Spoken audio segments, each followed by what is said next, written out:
and I had to rediscover myself, and that didn't come from anybody else. I had to figure that out. So I could have sat here and waited forever. It was never going to change unless it came from here. Yeah. Yeah. Yeah. Yeah. And That's no guy, no relationship, no job, none of that is going to fix yeah. because that's all outside. It Mm, has to come yeah. from inside. That's really very true. I'm asking these questions because, like I said, I have a lot of women around me and I have a very, very deep feeling for women, and I have, like I said, a lot of women mean a lot of like things to me.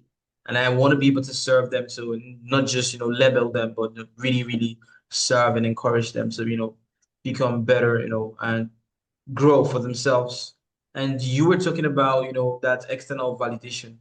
When you were talking about it, it felt like, it's like taking a shot. People who are addicted to drugs, it gives you a temporary relief when someone says, "Oh, you're beautiful," you're in the right body weight, and all of those things, like a temporary relief. And all of a sudden, it gets off, and you return back to the place where you're constantly seeking that self-validation and all of those things. So, I mean, I think you've spoken about women, but I want you to speak to, younger girls, younger women who don't want to arrive at a place where, they were addicted to something, maybe drugs, food, or something, but they want to be able to avoid all of this drama, and skip that part. What would you say to your, 15 years old self, or maybe you said you started to, I think you started drinking at 12. 12? I was 12. Yeah. Yeah, yeah. What would you say to someone who is at the verge of, 12 or maybe 11 or even younger